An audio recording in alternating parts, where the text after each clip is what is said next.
Good morning, Warhawks. Here we are. Well, here we are, developmental psychology. We're on to lesson 8.1. This is our first of our online lessons. And you're wondering, are we ready for this? And I asked you, are you ready for this whole quarantine deal? How's it going? You starting to feel a cabin fever? Hopefully none of you are sick. If you are, I'm ready. Yeah, look at this bad boy. Yeah. Ain't no coronavirus going to get me, but gosh. Now you can know that you and your computer are safe. Okay, I'm going to pause for a minute. Okay, remember I told you there'd be a trivia question today is who's watching the video? Well, who's actually through our video? That's Aubrey. Say hi, Aubrey.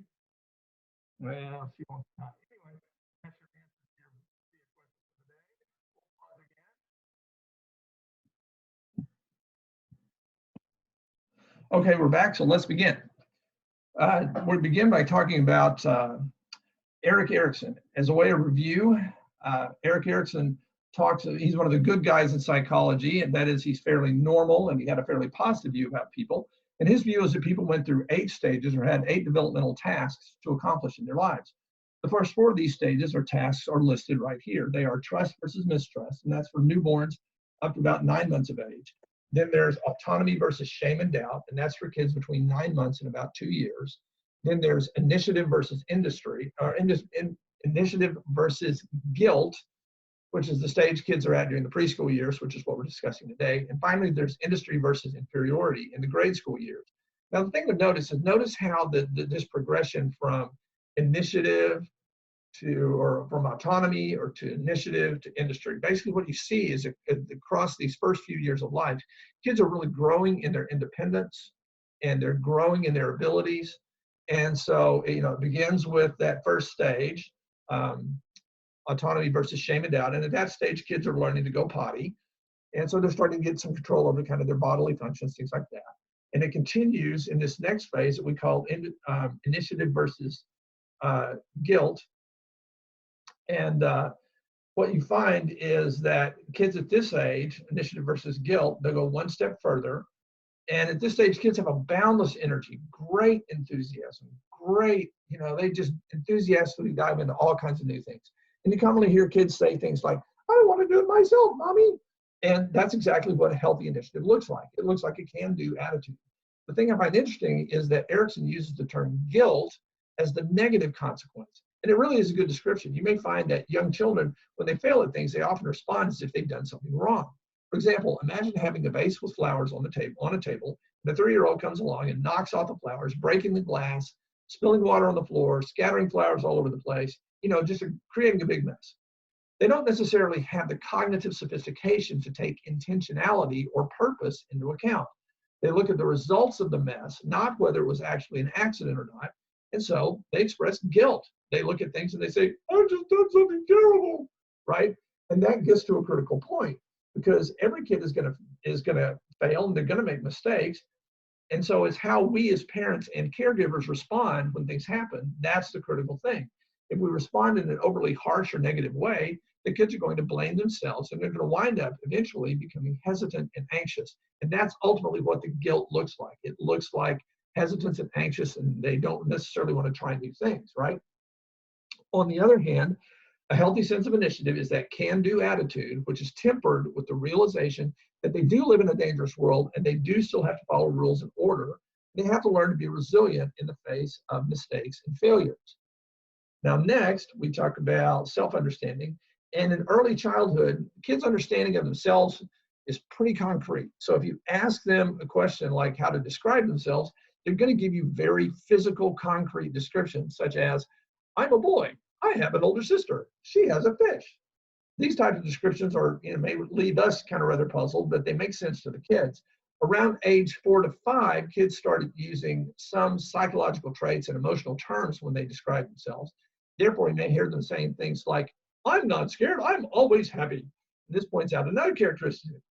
Kids at this age are just incredibly optimistic, maybe unrealistically optimistic.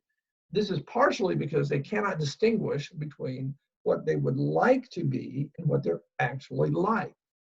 And another reason they may be this way is that they tend to confuse ability with effort.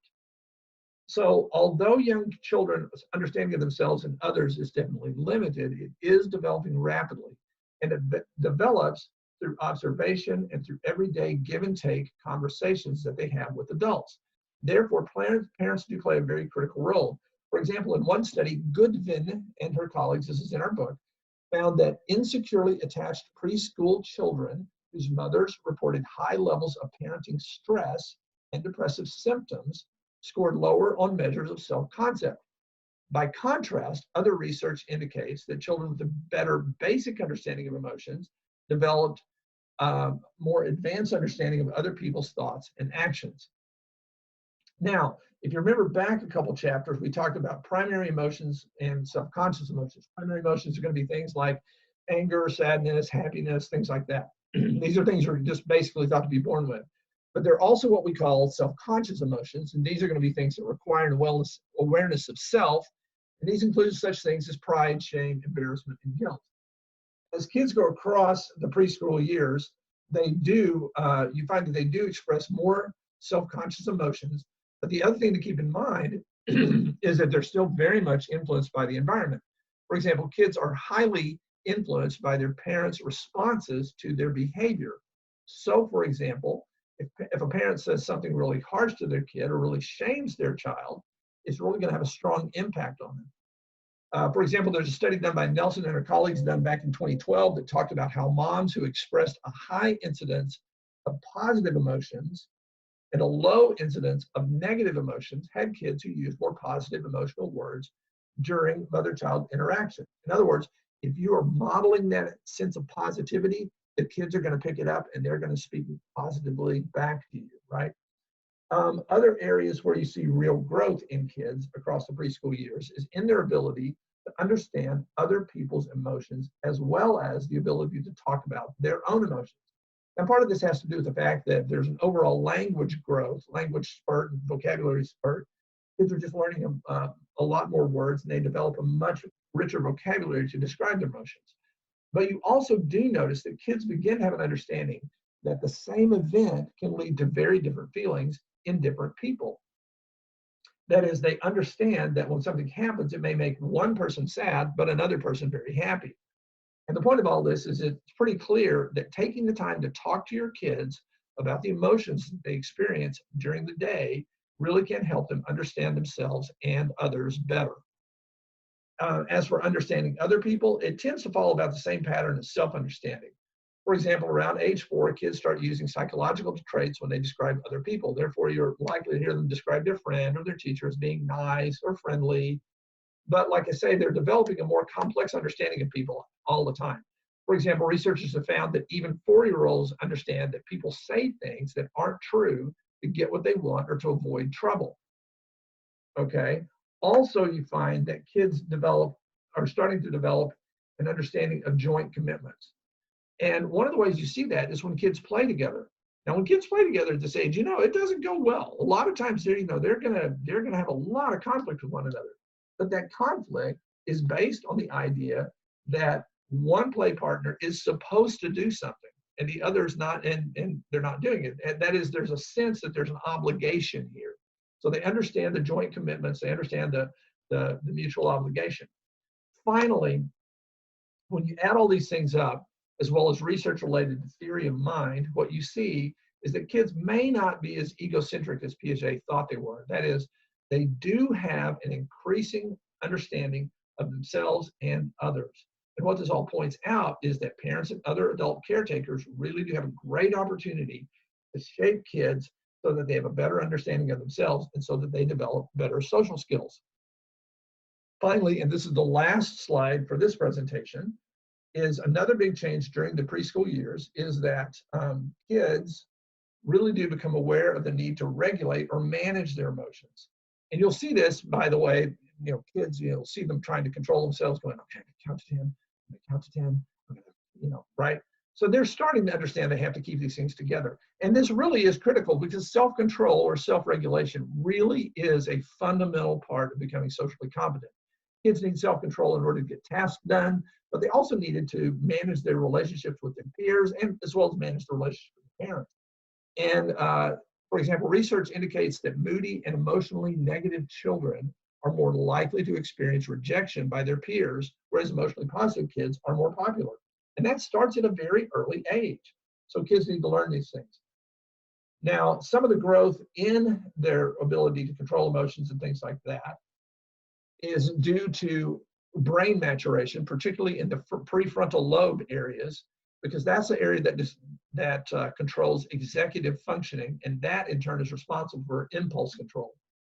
That being said, as with other areas of development, context and parenting do matter quite a lot, which leads us to the last thing we'll discuss in this presentation: emotion coaching versus emotion dismissing parents. Emotion coaching parents use nurture, praise. They view their kids' negative emotions as opportunities for teaching. They assist kids in labeling their emotions, and they kind of coach them through effectively dealing with situations. Emotion dismissing parents, on the other hand, try to minimize, ignore, or deny their kids' emotions, or they just tend to punish their kids for their emotions. You ever heard this phrase, "I'll give you something to cry about," right? Yeah, that's kind of one of those emotion dismissing things. This does impact the kids. The children of emotion coaching parents were better at soothing themselves when they got upset and were more effective in regulating their negative emotions. Okay, that's it for this presentation.